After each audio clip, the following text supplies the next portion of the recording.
Welcome to the Bogong Geehi Railway. Quick video overview of my layout. You'll have to excuse the shakiness because I'm shooting this on my iPad. So as you walk through the door into the shed, the first thing you see is cooler mine. This is where the broad gauge and the narrow gauge interchange. So that's the station. We have the broad gauge tracks here on the station, and behind that is the start of the narrow gauge yard. Over against the wall I'm going to build a row of shops and probably a two-storey pub. And along the yard here you can see there'll be a freight house and the interchange shed where the transfer between narrow gauge and broad gauge goods happens. You can see quite clearly how much difference there is in the gauge of the track. There'll also be an engine shed with all the service facilities, maybe a 2 or a 3 stall shed, I haven't quite decided yet. Once the trains leave Cooler Mine, they climb quite quickly up a slope of about 3%. Around the room there will be a bridge across a river here, and then the tracks will come up to the village of Buckland. It'll be quite a small town, only a few buildings, a goods shed, a station, a couple shops, a pub. At the mock-up of the station we have a Victorian narrow gauge train. We're pulled by a NA, fitted with sound. Backdrop still yet to be painted. Once the trains leave Buckland they curve over a bridge, across a ravine. You can see we've been mucking around here with various different products to try and build our landforms with.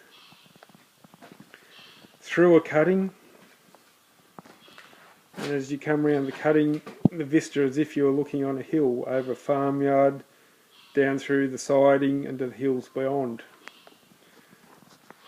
This is the farmyard diorama that I took to the narrow gauge convention in Melbourne in Easter 2013. Bit hard to see the detail with this camera, but all the buildings have interiors, lights. You can see the farming family, kids on their way home from school to see what their parents are doing. It's a mock-up of where the farmhouse will be. I plan to have a full garden, and then I'll track down to the road where the drover is. This is a Bachmann 280 that I converted to more Australian. Be a very small siding with only a set of stockyards, small little building and some water tanks. Trains continue down through the hilly country. Those hills I sort of want to cover with forest, down to where the railway crosses the Merrimack River. That's a 120-foot pin truss bridge. It's a kit from Pilecki Models, the US, a Rio Grande prototype. The Weeping Willows scratch built using silhouette foliage. And then we come to Geehi. At the moment Geehi's got a large roundhouse, turntable, coaling station. Not sure if they're all going to stay yet. As you can see, I haven't painted the backdrop yet. That's the dairy. Geehi is one of the largest towns the railway serves, so quite a lot of work to go here. A lot of structures to build yet. Station, freight house, shops, all sorts of things. Up this end of Geehi we have the Wool Brokers, named after my good friend Max Burke, and that's an Outback Models kit that I Australianised by adding corrugated iron walls. Once the trains leave Geehi, they'll cross a swampy area I'm going to plan to repaint that backdrop. I'm not happy with it.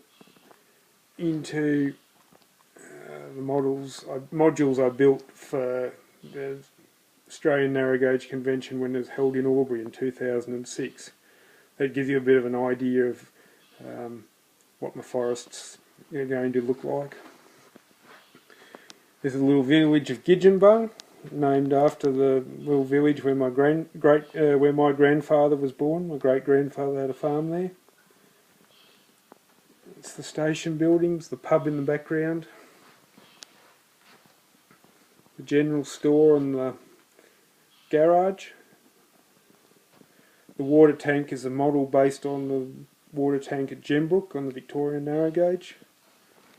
And then the trains disappear under a road bridge, again with more forest in the background. At the moment that's the end of the line. It's going to become a gorge rising up to Mount Bogong. It stretches along here. Around the end here it'll cross a couple bridges and the gorge will be up through the middle here. I'm yet to complete the bench work from here back to the other end of the room, which is about 20 feet. The end of the room there is where Mount Bogong will be. And in Mount Bogong we will have at the end of the track the Mount Bogong Mining Company's processing works, which is Banda Models Pro Prada Mill. So as you can see, lots to do. Plenty to keep me occupied for I think the next decade or three, and hope you've enjoyed it.